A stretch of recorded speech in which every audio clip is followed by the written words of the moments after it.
پڑھیے صلی اللہ علیہ یا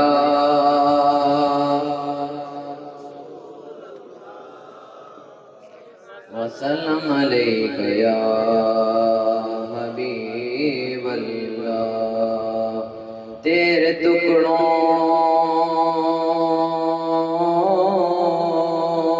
سے پلے غیر کی ٹھوکر پہ نہ ڈال، جھڑکیاں کھائے کہاں چھوڑ کے صدقہ تیرا، پڑھیے صلی اللہ علیہ یا رسول اللہ وسلم علیک یا حبیب اللہ۔ ہو دو دیتا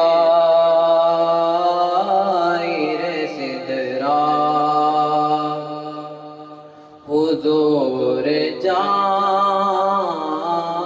جانتے ہیں۔ سبحان اللہ سبحان اللہ، ماشاءاللہ۔ کہاں ہے عرش معلا، حضور جانتے ہیں۔ حدود طائر سدرا، حضور جانتے ہیں۔ کہاں ہے عرش معلا، حضور جانتے ہیں۔ وہ مومنوں کی تو جانوں سے بھی غریب ہوئے، کہاں سے کس نے پکارا حضور سبحان اللہ سبحان اللہ، ماشاءاللہ، بہت بہت عمدہ۔ کہاں سے کس نے پکارا حضور جانتے ہیں۔ حدود طائر سدرا، حضور جانتے ہیں۔ میں اس یقین سے نکلا ہوں حاضری کے لیے،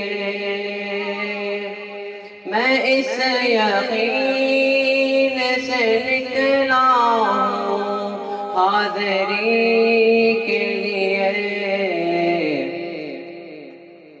میرے سفر کا ارادہ حضور جانتے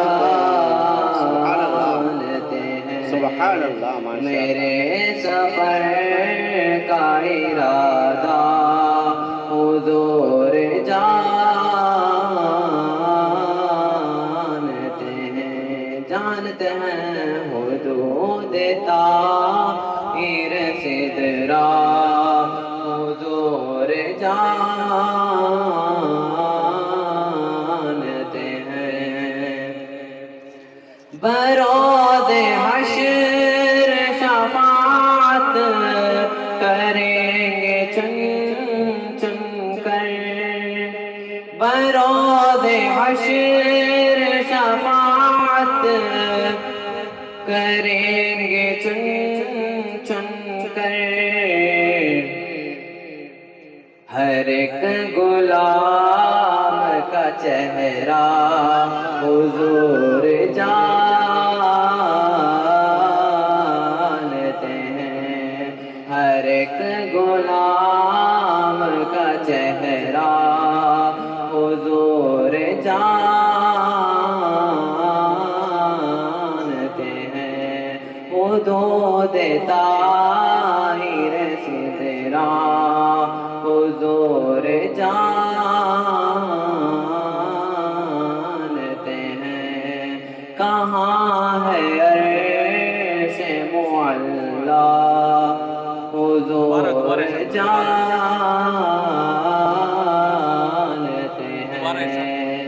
بروز حشر شفاعت کریں گے چن چن کر، بروز حشر شفاعت کریں گے چن چن کر، ہر ایک غلام کا چہرہ حضور جان، سبحان اللہ سبحان اللہ، ماشاء اللہ، بہت خوب، غلام کا چہرہ حضور جانتے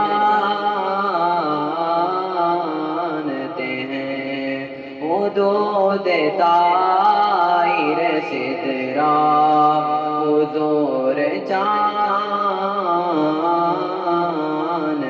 ہیں، کہاں ہے عرش معلیٰ حضور جانتے ہیں۔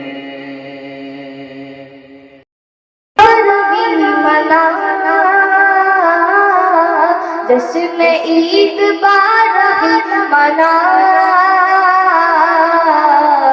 گئے، حضور آ گئے، حضور آ گئے، گونجتی صدا مرحبا، گونجتی صدا مرحبا، حضور آ گئے، حضور آ گئے، تھر تھرانے کانپنے لگا، چیخ اٹھے پجاری کیا ہوا، تھر تھرانے کانپنے لگا، چیخ اٹھے پجاری کیا ہوا، دور قتل کون لٹ گیا، بت یہ کہتے سجدے میں گرا، آ گئے، حضور آ گئے، حضور آ گئے، گونج اٹھی صدائے مرحبا، آ گئے، حضور آ گئے، بکری بولے ہم بھی شہر ہے، آج سے دلے، بکری بولے ہم بھی شہر ہے، یعنی آج سے دلے، ماشاء اللہ، بہت خوب،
نبی سارے محبوب ہیں خدا کے، مگر یہ بھی سچ ہے بجز مصطفیٰ کے۔ نبی سارے محبوب ہیں خدا کے، مگر یہ بھی سچ ہے بجز مصطفیٰ کے۔ حبیب خدا دونوں عالم کا دلبر، نہ پہلے تھا کوئی نہ اب ہے نہ ہوگا۔ حبیب خدا دونوں عالم کا دلبر، نہ پہلے تھا کوئی نہ اب ہے نہ ہوگا۔ زلیخا تھی جس پہ فدا جان و دل سے، زلیخا تھی جس پہ فدا جان و دل سے، وہ یوسف بہت خوبصورت تھے لیکن رخ مصطفیٰ سے حسین روئے انور، نہ پہلے تھا کوئی نہ اب ہے نہ ہوگا۔ رخ مصطفیٰ سے حسین روئے انور، نہ پہلے تھا کوئی نہ اب ہے نہ ہوگا۔ بڑائی میں پرنم وہ بادس خدا ہیں، شہ انبیاء ہیں شہ دو سرا ہیں۔ بڑائی میں پرنم وہ بادس خدا ہیں، شہ انبیاء ہیں شہ دو سرا ہیں۔ بشر ان کے رتبے کا اللہ اکبر، نہ پہلے تھا کوئی نہ اب ہے نہ ہوگا۔ بشر ان کے رتبے کا اللہ اکبر، نہ پہلے تھا کوئی نہ اب ہے نہ ہوگا۔ اس کرم کا کروں شکر کیسے ادا، اس کرم کا کروں شکر کیسے ادا، جو کرم مجھ پہ میرے نبی نے کر دیا۔ میں سجاتا ہوں سرکار کی محفلیں، میں سجاتا ہوں سرکار کی محفلیں، مجھ کو ہر غم سے رب نے بری کر دیا۔ مجھ کو ہر غم سے رب نے سرکار کی ہیں بڑی برکتیں، مل گئیں راحتیں عظمتیں رفعتیں، مل گئیں راحتیں عظمتیں رفعتیں۔ میں گناہگار تھا بے عمل تھا مگر، میں گناہگار تھا بے عمل تھا مگر، مصطفیٰ نے مجھے جنتی کر دیا۔ لمحہ لمحہ ہے مجھ پہ نبی کی عطا، دوستو اور مانگوں میں مولا سے کیا۔ لمحہ لمحہ ہے مجھ پہ نبی کی عطا، دوستو اور مولا سے مانگوں میں کیا۔ کیا یہ کم ہے کہ میرے خدا نے مجھے اپنے محبوب کا امتی کر دیا؟ کیا یہ کم ہے کہ میرے خدا نے مجھے اپنے محبوب کا امتی کر دیا؟ حاضرین محترم، بالخصوص میرے برادر کلام ڈاکٹر و حکیم سید شاہ عارف الدین شمس قادری صاحب، سجادہ نشین مرکزی آستانہ حضرت ستار ہادی رحمۃ اللہ علیہ چپگیری شریف، اور رائچور کرناٹک سے تشریف لائے ہوئے ہمارے اس بزم کے مہمان خصوصی، مہمان مقرر حضرت العلام مفتی سید شاہ عاطف ابرار قادری صاحب ازہری دامت برکاتہم العالیہ، اور اسٹیج پر تشریف فرما گنتکل کے تمام سنی مساجد کے ائمہ اکرام، حفاظ اکرام اور قابل احترام مشائخ نظام، سادات اکرام و دیگر سننے والے سنی مسلمانوں، ہم عمر نوجوانوں اور پس پردہ بیٹھ کر سننے والی میری پیاری ماں بہنوں، السلام علیکم ورحمۃ اللہ وبرکاتہ۔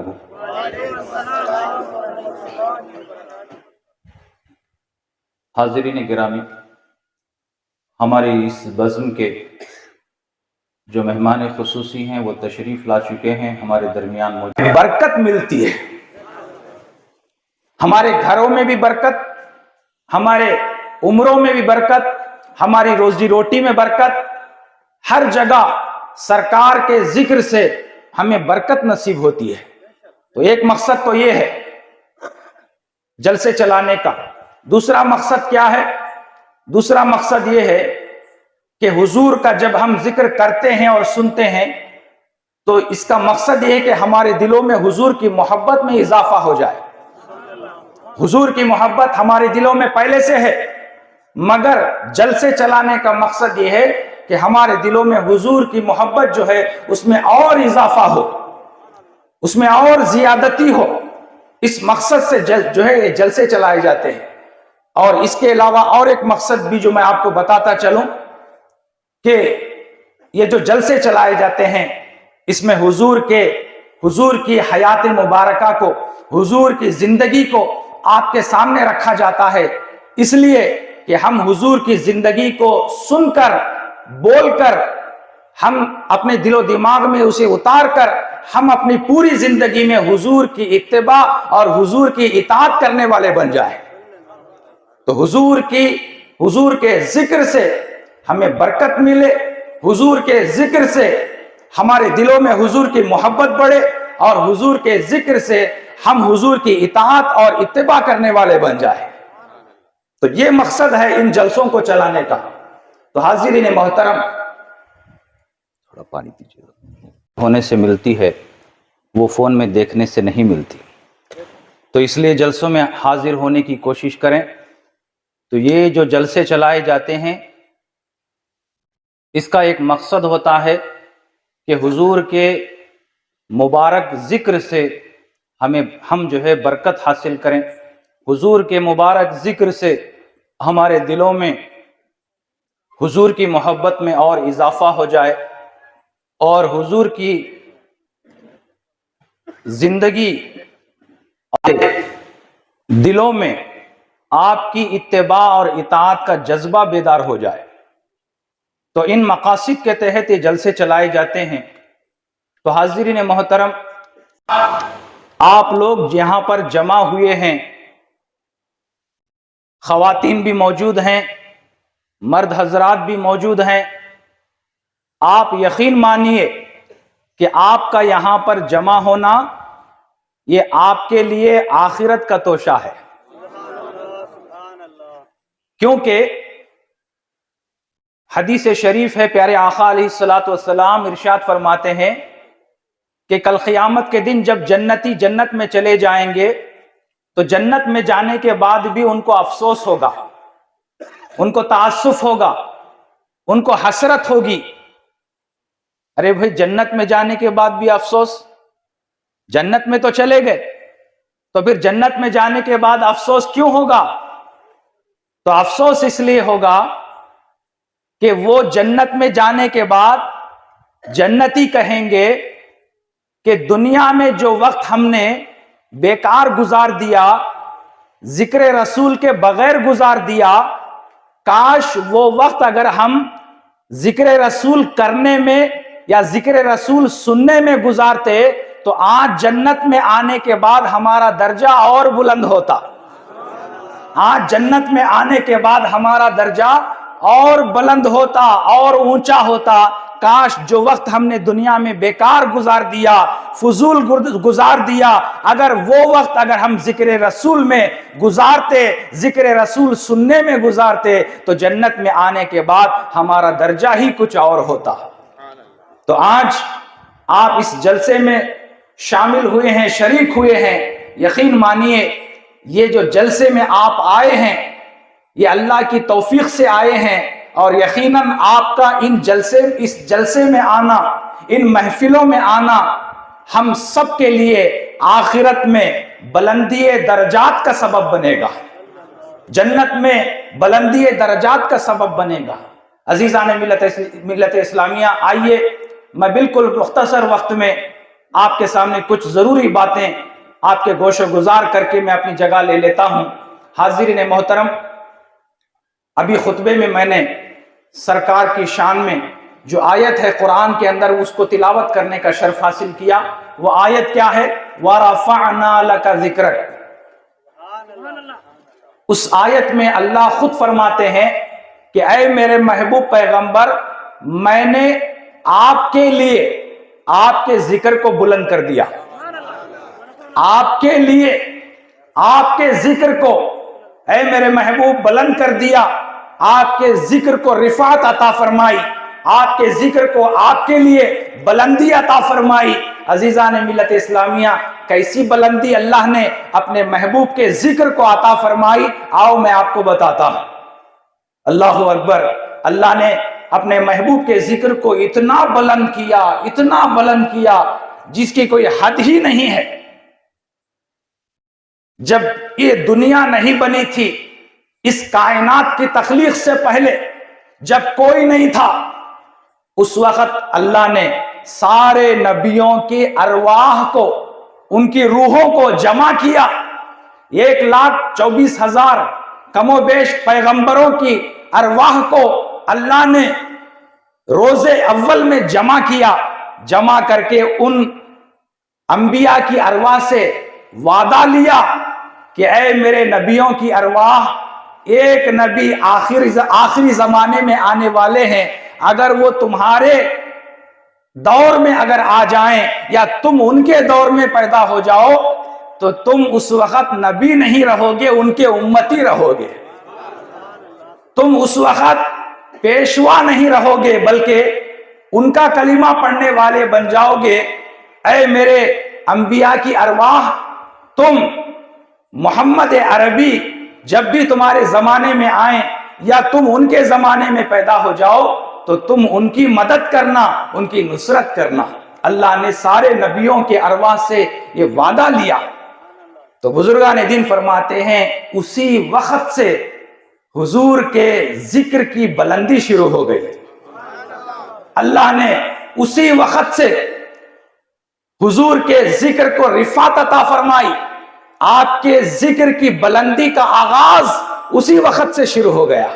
اللہ اکبر. آج بھی حضور کی ذکر مبارک کی رفعت آج بھی ہے، کل قیامت میں بھی رہے گی، اور قیامت کے بعد جنت میں بھی آپ کی جو ہے شان کا جو ہے بول بالا ہوگا. تو حاضرین محترم، آپ دیکھیے اللہ نے حضور کی رفعت کو جو ہے حضور کو کیسی رفعت عطا فرمائی، اللہ نے آپ کے ذکر کو کیسی بلندی عطا فرمائی.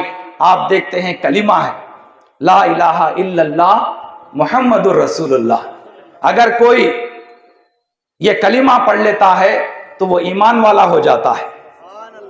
لیکن اگر کوئی ایسا مسلمان ہے جو صرف لا الہ الا اللہ پڑھتا ہے، محمد الرسول اللہ نہیں پڑھتا، وہ مسلمان ہو نہیں سکتا. مسلمان ہونے کے لیے لا الہ الا اللہ کے ساتھ ساتھ محمد الرسول اللہ بھی پڑھنا ضروری اور لازمی ہے. اللہ اکبر. اللہ نے اپنے رسول کے ذکر کو کیسی رفعت عطا فرمائی کہ جہاں جہاں خدا کا ذکر ہو رہا ہے وہاں وہاں مصطفیٰ کا ذکر ہو رہا ہے. اللہ اکبر. عزیزان ملت اسلامیہ، اسی طرح آپ دیکھیے نماز ہے. نماز کس کے لیے بندہ پڑھتا ہے؟ اللہ کے لیے. تو ایک طرف بندہ ہے اور ایک طرف خدا ہے، درمیان میں نماز ہے. تو نماز اللہ اور بندے کے درمیان ایک تعلق ہے. کس کے لیے پڑھتا ہے بندہ؟ اللہ کے لیے پڑھتا ہے. مگر قربان جائیے، اللہ نے اپنے رسول کے ذکر کو کیسی رفعت عطا فرمائی، بلندی عطا فرمائی. جب ساری نماز پڑھ لیتا ہے بندہ اللہ کے لیے تو قاعدہ اولا میں بیٹھتا ہے، اس کے بعد قاعدہ آخرہ میں بیٹھتا ہے، قاعدہ ثانیہ میں بیٹھتا ہے. جب آخری قاعدے میں بیٹھتا ہے، علماء فرماتے ہیں آخری قاعدہ فرض ہے، واجب ہے. آخری قاعدہ نماز میں واجب ہے، فرض ہے. اور اس قاعدے میں اللہ نے اپنے رسول کا مبارک ذکر رکھ دیا ہے. اتحیات پڑھتے ہیں تو اتحیات میں کیا کرتے ہیں ہم؟ اتحیات پڑھنے کے بعد، تشہد پڑھنے کے بعد ہم کیا کرتے ہیں؟ السلام علیکہ ایہا النبی، نبی پر سلام پڑھتے ہیں. اور جب نبی پر سلام پڑھ لیے تو اس کے بعد نبی پر درود پڑھتے ہیں. اللہ اکبر. عزیزان ملت اسلامیہ، آپ غور کیجئے، نماز اللہ کے لیے پڑھی جا رہی ہے. اس میں تکبیر تحریمہ ہے، رکوع ہے، سجدہ ہے، قومہ ہے، جلسہ ہے، قاعدہ اولا ہے، قاعدہ آخرہ ہے. اور قاعدہ آخرہ فرض و واجب ہے. اور اس قاعدے میں اللہ نے اپنے نبی پر سلام بھیجنا رکھ دیا، اور اس قاعدے میں اللہ نے اپنے نبی پر درود بھیجنا رکھ دیا. نماز کا اختتام نماز کا کمال ہے، اور نماز کا کمال نبی پر درود بھیجنا ہے. اللہ اکبر. اللہ نے اپنے عطا فرمائی. اللہ نے اپنے نبی کے ذکر کو کیسی بلندی عطا فرمائی کہ نماز جو بندے اور خدا کے درمیان ایک تعلق ہے، ایک ربط ہے، اس میں بھی بندے کو حکم ہو رہا ہے کہ نبی کو سلام کرے، اس میں بھی بندے کو حکم ہو رہا ہے کہ نبی پر درود پڑھے. یعنی اللہ یہ کہنا چاہتا ہے، اللہ آپ کو یہ بولنا چاہتا ہے، یہ بتانا چاہتا ہے کہ مجھے وہی نماز پسند ہے جس نماز میں میرے نبی پر درود پڑھا جائے، مجھے وہی نماز پسند ہے جس نماز میں میرے نبی پر سلام پڑھا جائے. اللہ اکبر. ایسی نماز جس میں درود نہ ہو، ایسی نماز جس میں سلام نہ ہو، اگرچہ کہ وہ نماز ہے مگر میری بارگاہ میں قابل قبول نہیں ہے. اسی نماز کو اللہ قبول کرتا ہے جس نماز میں نبی پر درود و سلام پڑھا جائے. تو حاضرین اکرام، آئیے جب اتنی بات ہم درود و سلام کی سن رہے ہیں، ایک اور مرتبہ بلند آواز سے درود شریف پڑھ لیتے ہیں. اللہم صلی علی سیدنا محمد وعلی آل سیدنا محمد مبارک وسلم صلاۃ و سلام علیک یا سیدی یا رسول اللہ. حاضرین محترم، میرے نبی نے کیا فرمایا؟ جس مجلس میں درود نہ پڑھا جائے وہ مجلس بدبودار مجلس ہے. سرکار فرماتے ہیں جس مجلس میں درود نہ پڑھا جائے وہ مجلس بدبودار ہے. اسی طرح میرے نبی فرماتے ہیں درود شریف کے تعلق سے کہ جو مسلمان درود پڑھنا بھول گیا وہ جنت کا راستہ بھول گیا. اسی طرح اور ایک حدیث میں میرے آقا فرماتے ہیں کہ جو مسلمان ساری زندگی کثرت کے ساتھ درود پڑھتا پڑھتا اپنی زندگی گزار دیتا ہے، میرے اور آپ کے پیارے آقا نے فرمایا جس کی ساری زندگی درود پڑھتے پڑھتے گزر گئی تو مرنے کا وقت قریب آیا تو میرے نبی فرماتے ہیں مرنے سے پہلے اسے جنت کی خوشخبری دی جاتی ہے.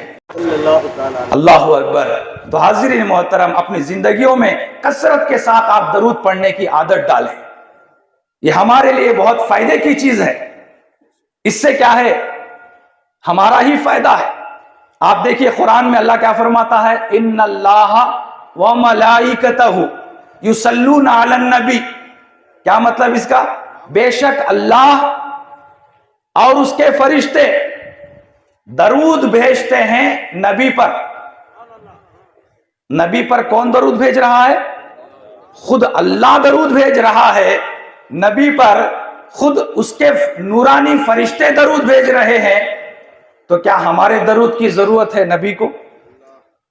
جب ان کا پیدا کرنے والا خود درود پڑھ رہا ہے، جب اس کے فرشتے درود پڑھ رہے ہیں. اور آپ کو معلوم ہونا چاہیے یصلون، صاحب بیٹھے ہوئے ہیں، عربی گرامر کے تعلق سے یہ مضارع کا صیغہ ہے. یصلون، یصلون جو مضارع کا صیغہ ہے اس میں دو زمانے پائے جاتے ہیں، حال اور مستقبل. ماضی نہیں، یعنی اللہ نے درود پڑھا یہ نہیں. یصلون کا مطلب حال اور مستقبل کے زمانے کا تعلق ہے. یہ صیغہ مضارع ہے، یعنی اللہ جو ہے جو درود پڑھ رہا ہے، اس کے فرشتے درود پڑھ رہے ہیں، وہ اب بھی درود پڑھ رہے ہیں اور ہمیشہ ہمیشہ کے لیے نبی پر درود پڑھتے رہیں گے. اللہ اکبر. یہ درود پڑھنے میں کوئی انقطاع نہیں ہے، یہ درود پڑھنے میں کوئی درمیان میں فاصلہ نہیں ہے. وہ اب بھی پڑھ رہے ہیں، ہمیشہ نبی پر درود پڑھ رہے ہیں. عزیزان ملت اسلامیہ، جب اللہ نبی پر درود پڑھ رہا ہے، اس کے فرشتے نبی پر درود پڑھ رہے ہیں، تو کیا ہماری درود کی ضرورت ہے نبی کو؟ کیا ہمارے درود کی نبی کو ضرورت ہے؟ نہیں. پھر اللہ تعالیٰ صلو علیہ یہ حکم کیوں دے رہا ہے؟ اس لیے حکم دے رہا ہے کہ جب ہم درود پڑھتے ہیں تو ہمارے ہی گناہ معاف ہو جاتے ہیں. جب ہم درود پڑھتے ہیں ہمیں ہی نیکیاں ملتی ہیں. جب ہم درود پڑھتے ہیں ہمارے ہی درجے بلند ہوتے ہیں. ہم درود پڑھتے ہیں تو اس کی برکتیں اور اس کی رحمتوں سے ہم ہی سرفراز کیے جاتے ہیں. ورنہ تو ہمارے درود کی ضرورت نہ نبی کو ہے، ہماری عبادت کی ضرورت نہ خدا کو ہے، بلکہ ہم عبادت کر کے ہم خود اپنا فائدہ کر رہے ہیں. نبی پر درود بھیج کر خود ہم اپنا فائدہ کر رہے ہیں، ورنہ ہمارے درود کی ضرورت نبی کو نہیں ہے. تو حاضرین محترم، اس لیے ہمیشہ درود و سلام ہمیشہ پڑھتے رہیں.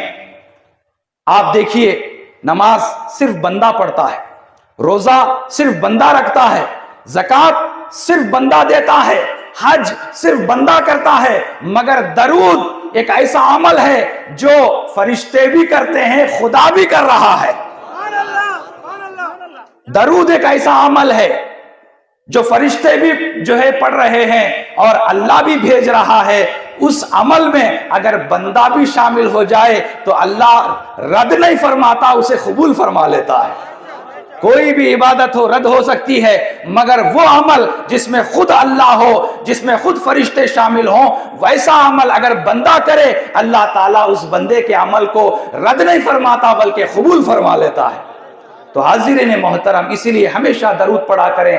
آپ سے گزارش ہے ہر دن عصر سے لے کر مغرب تک درود کے دستر آپ بچھایا کریں، درود کے دستر بچھائیں۔ کم از کم اگر سال بھر میں آپ نہیں کر سکے، جب میلاد کا مہینہ آئے تو یہ سارا مہینہ عصر سے مغرب تک آپ درود شریف کے دسترخوان بچھایا کریں۔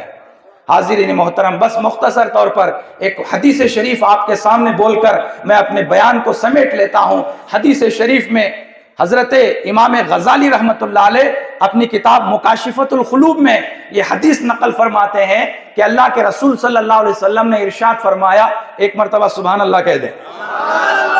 ہمارے اور آپ کے پیارے آقا نے ارشاد فرمایا کہ اللہ تعالیٰ نے ایک فرشتے کو پیدا کیا ہے، ایسا فرشتہ کہ اس کا سر اللہ کے عرش کے نیچے ہے۔ سبحان اللہ، اللہ کے عرش کے نیچے ہے، اور اس کے پیر تحت الثری میں ہیں، یعنی زمین کا جو آخری طبق ہے اس طبق میں اس فرشتے کے پیر ہیں۔ سر اللہ کے عرش کے نیچے ہے، اور ایک پر مشرق میں ہے تو دوسرا پر مغرب میں ہے۔ اور اس فرشتے کو اللہ تعالیٰ حکم دیتے ہیں کہ اے میرے فرشتے، بحر رحمت میں غوطہ زن ہو جا، بحر رحمت میں غوطہ زن ہو جا۔ اور وہ فرشتہ اللہ کے حکم کو پا کر جب بحر رحمت میں غوطہ زن ہوتا ہے اور غوطہ لگا کر جب باہر نکلتا ہے وہ فرشتہ، اور اپنے پروں کو جھٹکتا ہے، اور اس کے پروں کے بارے میں احادیث میں آیا ہے کہ پوری دنیا میں جتنے مخلوقات ہیں اتنے تعداد میں اس کے پر ہیں۔ اللہ اکبر! اتنا بڑا فرشتہ جب بحر رحمت میں غوطہ زن ہو کر باہر نکلتا ہے اور اپنے پروں کو جھٹکتا ہے، اور اس کے پروں سے جو خطرات نکلتے ہیں، اللہ تعالیٰ اتنے خطرات کے تعداد میں اور فرشتوں کو پیدا کرتا ہے، اور ان سارے فرشتوں کو حکم دیتا ہے کہ میرے اس بندے پر رحمت بھیجو، میرے اس بندے کے لیے رحمت کی دعا کرو۔ اے میرے فرشتوں، جو بندہ میرے نبی پر درود پڑھتا ہے،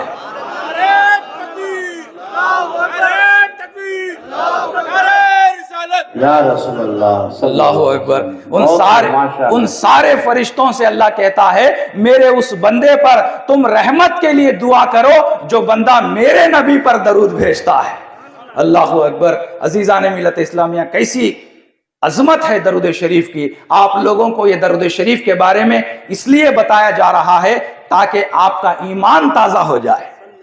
آپ کو درود شریف کے بارے میں اس لیے بتایا جاتا ہے تاکہ آپ کو درود شریف پڑھنے کی ترغیب ملے، آپ کے اندر جذبہ بیدار ہو، آپ کے اندر جو آپ خواب غفلت میں پڑے ہیں آپ اس خواب غفلت سے بیدار ہو جائیں۔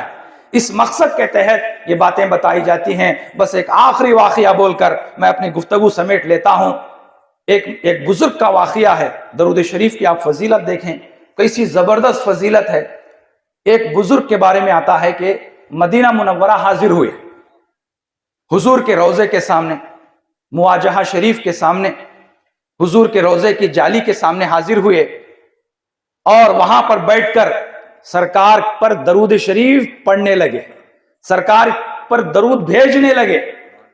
اور اس بزرگ کے بارے میں آتا ہے کئی دن سے بھوکے تھے، کھانا نہیں کھائے تھے، فاقے سے تھے، اور اتفاق سے اس وقت مدینے میں بھی قحط پڑا ہوا تھا، مدینے میں بھی قحط پڑا ہوا تھا، لوگ جو ہے پریشان حال تھے۔